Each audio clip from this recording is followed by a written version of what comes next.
నమస్తే, welcome to TV9 exclusive. నేను Deepti Vajpayee. Social media అంటేనే ఉలిక్కి పడుతున్నారు కొంతమంది. ముఖ్యంగా ఏపీలో పవన్ కళ్యాణ్ ఫైర్ అయిన క్షణం నుంచి ఏపీ రాజకీయాల్లో ఒక కొత్త మార్పు అయితే కనిపిస్తోంది. ఎంతవరకు నిజమో కానీ 15,000 మందికి నోటీసులు, ఏకంగా 200 మంది వరకు అరెస్ట్, ఒక్కొక్కరిపై కనీసం 20కి పైగా కేసులు. ఇది ప్రస్తుత పరిస్థితి అంటున్నారు రాజకీయ ప్రత్యర్థులు. సోషల్ మీడియా యాక్టివిస్టులను అరెస్ట్ చేస్తే ఏకంగా పార్టీ మొత్తం కదిలిపోతుంది. ప్రతిపక్ష నేతలు రోడ్లపైకి వస్తున్నారు. ఒక ప్రజా సమస్యపై స్పందించడానికో, ఒక ఆందోళన చేయడానికో, ఒక ఉద్యమాన్ని నడిపించడానికో కూడా రాని వాళ్ళంతా ఇప్పుడు పరిగెత్తుకొస్తున్నారు. సోషల్ మీడియా యాక్టివిస్టులను అరెస్ట్ చేస్తే అంత ఉలికిపాట ఎందుకు? వర్రా రవీందర్ రెడ్డిని అరెస్ట్ చేస్తే ఆ లింక్ సజ్జల నుంచి ఎంపీ అవినాష్ రెడ్డి మీదుగా ఇంకెటో వెళ్తోంది. అసలు ఏం జరుగుతోంది ఏపీ రాజకీయాల్లో? ఈ సోషల్ మీడియా అరెస్టులు ఇంకెంత దూరం వరకు వెళతాయి? అసలు టార్గెట్ ఎవరు? ఫుల్ డీటెయిల్స్ ఇవాల్టి ఎక్స్క్లూజివ్లో.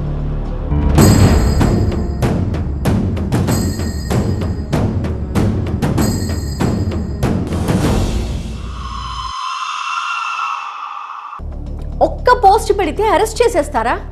ఫలానా వ్యక్తికి ప్రభుత్వ విధానం నచ్చింది, పోస్ట్ పెట్టాడు. ఇంకొకరికి నచ్చలేదు, ఆయన పోస్ట్ పెట్టాడు. తప్పే ఉంది అందులో? అభిప్రాయం చెప్పడమే కదా. అంత మాత్రానికి అరెస్ట్ చేస్తారా? భావ ప్రకటన స్వేచ్ఛని అణచివేస్తారా? అభిప్రాయం చెబితే ఎవ్వరూ ఏమీ అనరు, కానీ అంతకు మించి జరుగుతోందే. అది కదా ప్రాబ్లం ఇక్కడ. ఋషులు యజ్ఞయాగాదులు చేస్తుంటే రాక్షసులు వచ్చి వాటిలో రక్తం పోసేవారు. అలాంటి జాతికి చెందిన వాళ్ళు ఉన్నారట ఇప్పటికీ. కర్నూలు రేంజ్ డీఐజీ కోయ ప్రవీణ్ కుమార్ చెప్పిన ఈ మాటలు విన్న తర్వాత సోషల్ మీడియాలో అభిప్రాయమే కదా చెప్పేది అని ఎవరు అనట్లేదు. ఎందుకంటే కడుపు కన్నం తిని వాళ్ళెవరూ అలాంటి కామెంట్స్ చేయరు. కొన్నింటిని చదవడానికి, చూడ్డానికి, వినడానికి కూడా అసహ్యం వేస్తుంది. అందుకేగా డీఐజీ కోయ ప్రవీణ్ ఒక మాట అన్నారు. ఆ పోస్టుల్లో పెట్టిన రాతలు చదవడానికి తన సంస్కారం, విజ్ఞత అడ్డొస్తున్నాయి అని చెప్పారు. వాటిని చదవడానికి కూడా తన మనసు అంగీకరించట్లేదు అన్నారంటే అవి ఎంత జుగుప్సాకరమో ఒక్కసారి ఆలోచించండి. మన దేశంలో కాబట్టి క్షమించి వదిలేస్తున్నాం, కానీ దుబాయ్ లాంటి దేశంలో అయితే రాళ్లతో కొట్టి చంపేస్తారు అని మాట కూడా అన్నారు. వాడిన భాష ఇవన్నీ చూస్తే ఈ రోజున్న పరిస్థితుల్లో అరబ్ దేశాల్లో అయితే రోడ్డు మధ్యలో, ఊరు మధ్యలో రాళ్ళ గుంజ కట్టేసి రాళ్లతో కొట్టి చంపేసే శిక్ష విధిస్తారు. అంత అసహ్యకరమైన భాష ప్రయోగం చేయడం జరిగింది. అన్నం తినేవాడు అయితే ఇలాంటి భాషలు ఆడవాళ్ళ మీద వాడరండి మన సమాజంలో. ఏమో పూర్వకాలంలో రాక్షసులు ఉండేవాళ్ళు అంట, ప్రేతాత్మలు, పిశాచాలు ఉండేవి. ఇది ఋషులు యాగాలు చేస్తుంటే చెట్లు నరికి లేకపోతే జంతువులు చంపి రక్తం తీసుకొచ్చి ఆ యాగ మంటల మీద పోసేవాళ్ళు అంట. ఇక ఆ జాతికి చెందిన వాళ్ళు. డిఐజీ కోయ ప్రవీణ్ అంత మాట అనడానికి కారణాలున్నాయి. మందకృష్ణ మాదిగ తల్లిని తిట్టాల్సిన అవసరం ఏంటి? పవన్ కళ్యాణ్ తల్లిని అంత దారుణంగా అవమానించాల్సిన అవసరం ఏంటి? భార్య, కూతురు, కోడలు, ఇంట్లోని ఆడవాళ్లను అడ్డుపెట్టి తిట్టాల్సినంత దారుణం ఏంటి? అదా భావ ప్రకటన స్వేచ్ఛ? చిరంజీవి కుటుంబ సభ్యులు, పవన్ కళ్యాణ్ కుమార్తెలు, నాగబాబు కుమార్తె లక్ష్యంగా కొన్ని ముఠాలు విష ప్రచారం చేశాయి. ఇప్పటికీ అవి కొనసాగుతూనే ఉన్నాయి. దీనిపై పవన్ కళ్యాణ్ ఆగ్రహం వ్యక్తం చేయడంతో పోలీసులు స్పందించే తీరు కూడా మారిపోయింది. ఇప్పుడు సోషల్ మీడియా అంటేనే ఉలికిపాటు మొదలైంది. ఇప్పుడు చాలామంది నిద్రలేని రాత్రులు గడపాల్సి వస్తోంది. ఆ జాబితాలో కీలకమైన నేతలు కూడా ఉన్నట్టు చెప్తున్నారు. సాధారణంగా సోషల్ మీడియాలో పోస్టులు అభిమానంతో పెడుతూ ఉంటారు, లేదా ఒకంత ఆగ్రహాన్ని వ్యక్తం చేయడానికి పెడుతూ ఉంటారు. కానీ ఏపీ పోలీసులు ఇందులో మరో కోణాన్ని కూడా చూపిస్తున్నారు. ఆర్గనైజ్డ్ సోషల్ మీడియా అనే యాంగిల్ ఇందులో ఉంది అని చెప్తున్నారు. ఇంతకీ ఏంటి ఆర్గనైజ్డ్ సోషల్ మీడియా?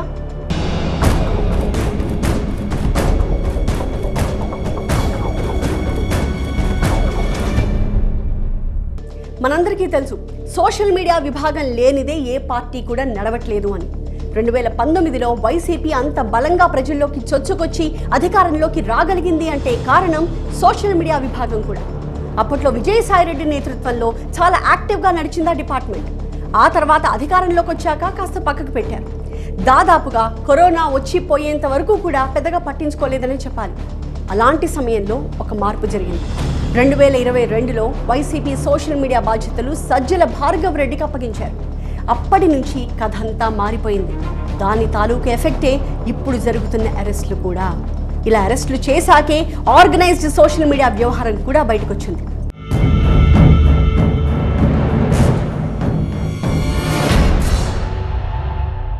45 మంది వీళ్ళ ముఠాలో మనం ఐడెంటిఫై చేయడం జరిగింది. మొత్తం 40 సోషల్ మీడియా హ్యాండిల్స్ని మనం వెరిఫై చేసాం. ఏదైతే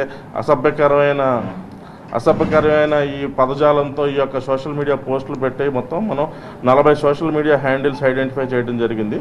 ఇదైతే కనుక ఇది ఒక ఆర్గనైజ్డ్ క్రైమ్ 111 BNS భారతీయ న్యాయ సంహిత కింద 111వ సెక్షన్ కింద, అలాగే కుట్ర అనేది మనకి పాత సెక్షన్ చెప్తున్నా 120B ఎక్స్టార్షన్ అనమాట. వర్రా రవీందర్ రెడ్డి ఈయన వైసీపీ కార్యకర్త, వైసీపీ సోషల్ మీడియా యాక్టివిస్ట్ కూడా. అధికారం చేతిలో ఉన్నంత వరకు ఒక్కోసారి ఏదైనా నడిచిపోతూ ఉంటుంది. బహుశా ఆ ధైర్యమే కాబోలు CM Chandrababu, deputy CM Pawan Kalyan, హోంమంత్రి అనిత, మంత్రి Nara Lokesh, PCC chief Sharmila, YS Viveka కుమార్తె సునీత, వైఎస్ జగన్ తల్లి విజయమ్మ ఇలా అందరిపై పోస్టులు పెట్టారు. మామూలు కామెంట్లు కావందులో ఉన్నవి.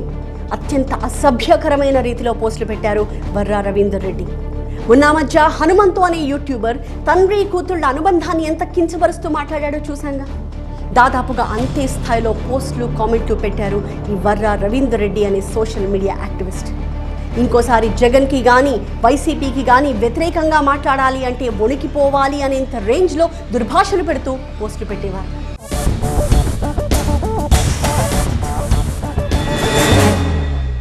కొన్ని రోజులుగా ఈ సోషల్ మీడియా బ్యాచ్ని వెంటాడడం మొదలుపెట్టారు ఏపీ పోలీసులు. అందులో భాగంగానే వర్రా రవీందర్ రెడ్డిని కూడా అరెస్ట్ చేశారు. ఈ అరెస్ట్ సంచలనం కాకపోయినప్పటికీ అరెస్ట్ తర్వాత ఆయన చెప్పిన విషయాలే సంచలనంగా మారాయి. అసభ్యకర పోస్టులు పెట్టడం వెనక వైసీపీ పెద్దల పాత్ర ఉందనే విషయం బయటకు వచ్చింది. ఎవరిని తిట్టాలి, ఎలా తిట్టాలి, ఎంత భయంకరంగా తిట్టాలి అనేది ఒక స్క్రిప్ట్ ప్రకారం జరిగిందట. ఈ స్క్రిప్ట్ ఎక్కడిది అని ఆరా తీస్తే వైసీపీ ప్రధాన కార్యదర్శి సజ్జల రామకృష్ణారెడ్డి కుమారుడు సజ్జల భార్గవ్ రెడ్డి దగ్గర అని తేలింది. ఇంతకాలం ఆ పోస్టులు, అందులోని బూతులన్నీ వైసీపీపై అభిమానంతో కార్యకర్తలు, అభిమానులు పెడుతున్నారని అంతా అనుకున్నారు. కానీ అది చాలా ఆర్గనైజ్డ్గా చేశారు అని వర్రా అరెస్టుతోనే తెలిసింది. చంద్రబాబు, పవన్, లోకేష్, అనిత వీళ్లను, వీరి కుటుంబ సభ్యులను ఎంతగా తిడితే అంతలా సజ్జల భార్గవ్ రెడ్డి కళ్లల్లో ఆనందం కనిపించేదట.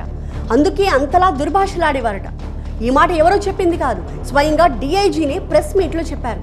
2020-22 మధ్య హైకోర్టు న్యాయమూర్తులకు వ్యతిరేకంగా కొందరు పోస్టులు పెట్టారు. తీర్పులు నచ్చని వాళ్ళు వైసీపీ అభిమానులే ఈ పని చేశారని అంతా అనుకున్నారు. కానీ అది కూడా ఆర్గనైజ్డ్ అని ఇప్పుడే తెలిసింది. అంటే కావాలని ఒక స్క్రిప్ట్ ప్రకారమే వ్యక్తిత్వ హననానికి పాల్పడ్డారు.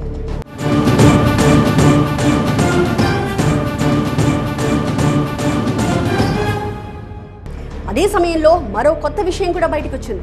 వైసీపీ ప్రభుత్వానికి అనుకూలంగా సోషల్ మీడియాలో పోస్టులు పెట్టే వారికి ప్రభుత్వం నుంచి జీతాలందాయి. ఏపీ డిజిటల్ కార్పొరేషన్ నిధుల్ని వైసీపీ సానుభూతి పనులకిచ్చారు. ప్రభుత్వ పథకాలు, వివిధ కార్యక్రమాలను ప్రజల్లోకి తీసుకువెళ్లడానికి పెట్టిందే ఈ ఏపీ డిజిటల్ కార్పొరేషన్. కానీ ఈ సంస్థ ద్వారా ఒక్కొక్కరికి ₹1000 జీతాలిచ్చి మరీ తమ ప్రత్యర్థుల్ని తిట్టించారు. ఇంటూరి రవికిరణ్ అనే సోషల్ మీడియా యాక్టివిస్ట్కి ఏకంగా ₹70,000 జీతం ఇచ్చినట్టుగా ఆధారాలు దొరికాయి. ఈ విషయం కూడా పోలీసులే చెప్పారు. ఒక విధంగా ప్రత్యర్థులను సోషల్ మీడియాలో తిట్టడానికి ప్రజాధనాన్ని ఉపయోగించడం పెద్ద స్కామ్ అంటున్నాయి పోలీసు వర్గాలు. సో రేపొద్దున ఉచ్చు ఇలా బిగుసుకుపోతోంది అన్నమాట.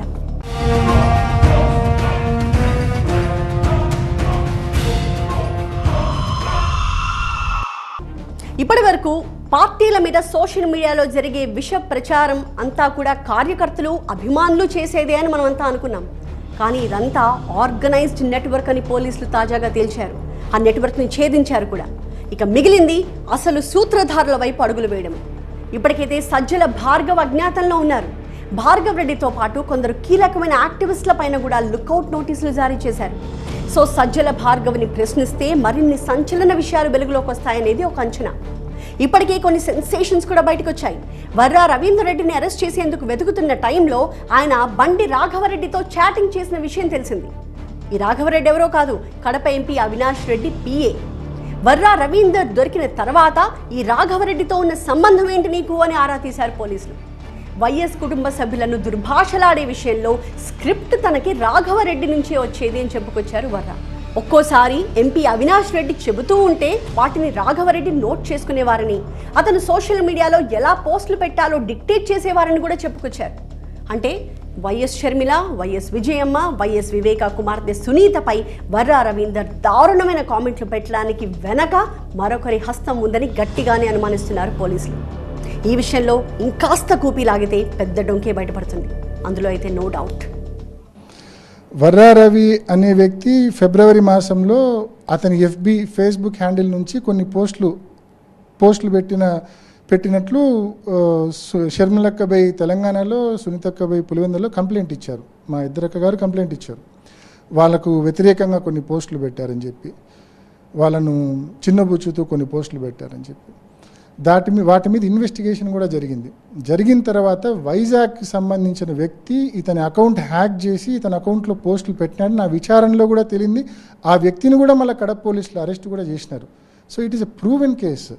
వేరే వాడు ఇతని అకౌంట్ హ్యాక్ చేసి ఈ మాదిరి పోస్టులు పెట్టాడని చెప్పి నిర్ధారణ చేసి అతను అరెస్ట్ కూడా చేయమని చెప్పి it's a closed episode.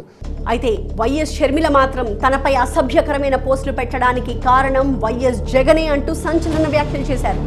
Jagan గనక ఒక్క మాట చెప్పుంటే తనపై వ్యక్తిత్వ హననం జరిగేదే కాదు అన్నారు షర్మిల.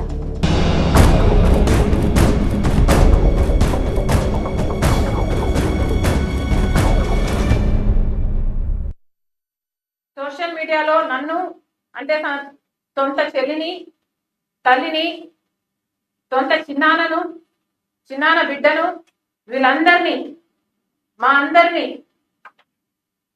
ఎట్లా పడితే అట్లా మాట్లాడమని ఒక రకంగా ప్రోత్సహించింది జగన్మోహన్ రెడ్డి గారి.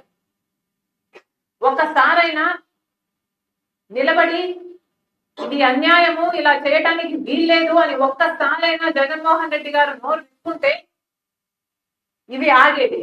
ఇకపోతే రామ్ గోపాల్ వర్మ అండ్ పోసాని కృష్ణమురళి వీరిపై కేసులు నమోదు చేయడం ద్వారా నోటికి పని చెప్పిన ఏ ఒక్కరిని వదిలిపెట్టేదే లేదు అనే సంకేతం పంపిస్తోంది కూటమి ప్రభుత్వం. వైసీపీ అధికారంలో ఉన్నప్పుడు పవన్ కళ్యాణ్ పై పోసాని కృష్ణమురళి ఎలాంటి కామెంట్స్ చేశారో మనం అంతా విన్నాం. కొన్నిసార్లు బూతులు కూడా అలవోకగా మాట్లాడేసేవారు. దీనిపై 2022లో కంప్లైంట్ కూడా అందింది. ఆ కేసుని ఇప్పుడు యాక్టివేట్ చేశారు. సో పోసానికి ఈ కేసు బిగుసుకునే అవకాశం లేకపోలేదు.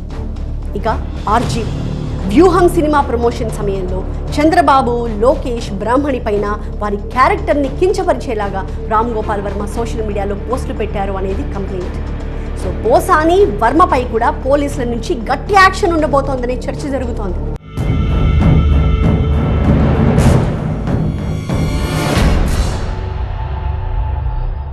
ఓవరాల్గా కూటమి నేతలు వారి కుటుంబ సభ్యులను వ్యక్తిగతంగా టార్గెట్ చేసిన వారెవరిని వదిలిపెట్టట్లేదు ప్రభుత్వం.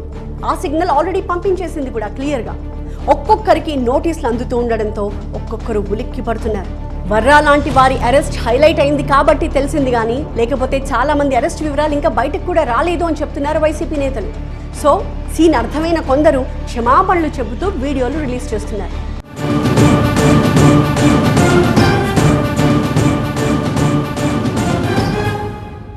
ఇక్కడ మరో కీ పాయింట్ చెప్పుకోవాలి. వైసీపీ సోషల్ మీడియా యాక్టివిస్టులకు పార్టీ నుంచి సరైన సపోర్ట్ దొరకట్లేదు అనేది ఇక్కడ మెయిన్ పాయింట్. కొన్ని రోజులుగా సోషల్ మీడియా యాక్టివిస్టులను వెంటాడుతున్నారు పోలీసులు. చాలా మంది అరెస్ట్ అయ్యారు, ఇంకొంతమంది తప్పించుకుని తిరుగుతున్నారు. కానీ వారికి న్యాయ సహాయం అందడం లేదు అన్న వాదన అయితే వినిపిస్తోంది.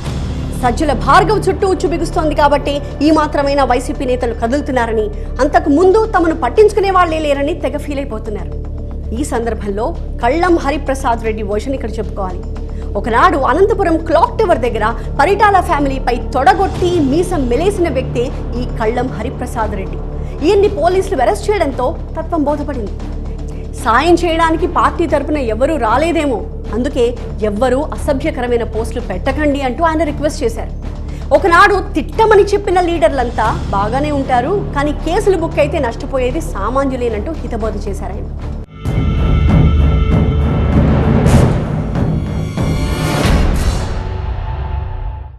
బట్ వైసీపీ నేతలు మాత్రం అలా ఫీల్ అవ్వట్లేదు. వైసీపీ సోషల్ మీడియా యాక్టివిస్టులపై కేసులు నమోదు చేయడాన్ని సీరియస్గా తీసుకుంది పార్టీ. రాష్ట్ర వ్యాప్త ఆందోళనకు రెడీ అవుతోంది. నిజాలు నిక్కు తేల్చేలా న్యాయ పోరాటం చేస్తామంటోంది. అందులో భాగంగానే ఇప్పటి వరకు అరెస్ట్ చేయని వారి వివరాలు కావాలి అంటూ హెబియస్ కార్పస్ పిటిషన్ హైకోర్టులో దాఖలు చేయబోతోంది. అంతేకాదు వైసీపీ సోషల్ మీడియా యాక్టివిస్టులు ఎవరైతే అరెస్ట్ అయ్యారో వారి కుటుంబ సభ్యుల్ని పరామర్శించాల్సిందిగా వైసీపీ అధినేత వైఎస్ జగన్ నేరుగా జిల్లాల నేతలకు సూచించారు. దాని ఫలితంగానే జైలుకు వెళ్లి పరామర్శించడంతో పాటుగా జైళ్ల వద్ద ఆందోళన కూడా చేపడుతున్నారు వైసీపీ కీలక నేతలు. ఇప్పటి వరకు ఈ 2 వారాల నుంచి 57 మందిపై నోటీసులు ఇచ్చి కేసులు పెట్టారు. అందులో 14 మందిని మాత్రమే రిమాండ్కి పంపించారు.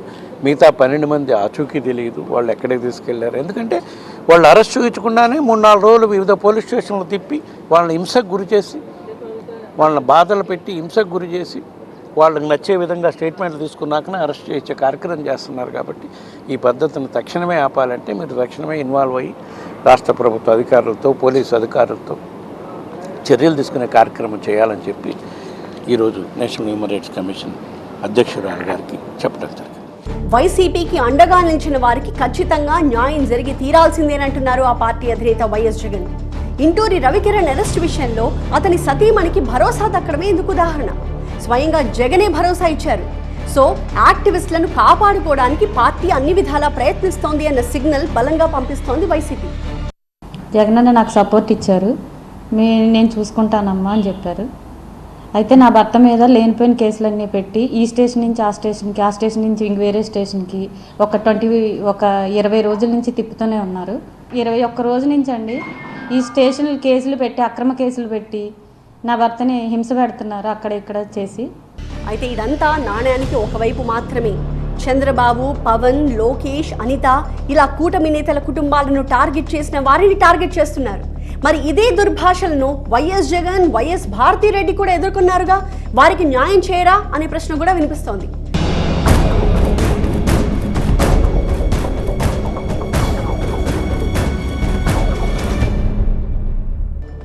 ఫైనల్గా ఒక్క మాట, ఏ పార్టీ అధికారంలో ఉంటే ఆ పార్టీ ప్రత్యర్థి పార్టీకి సంబంధించిన వాళ్ళని అరెస్ట్ చేయొచ్చు. అంత మాత్రాన దుర్భాషలు, దుష్ప్రచారాలు ఆగుతాయని చెప్పడానికి లేదు. నోటీసులు, కేసులు, అరెస్టులు సైకోయిజంని నిజంగా ఆపగలుగుతాయా? మరి దీనికి పరిష్కారం ఏంటి? రాజకీయ పార్టీలు తమ విధానాల్ని మార్చుకోవడమే దీనికి సొల్యూషన్. పార్టీ కార్యకర్తల్ని నియంత్రణలో ఉంచేలా చేయడమే one and only solution. Sharmila, Chandrababu ఒక మాట అన్నారు, ఏ పార్టీ వాళ్ళైనా సరే తమ పార్టీపై, తమ పార్టీ కార్యకర్తలపై ఒక నియంత్రణ ఉండాలి అని.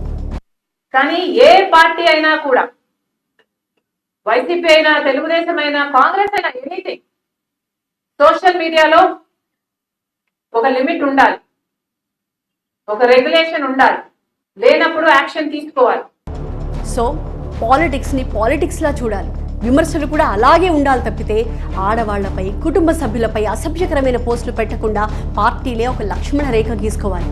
లేకపోతే ఈ అరాచకం ఇలానే కంటిన్యూ అవుతుంది.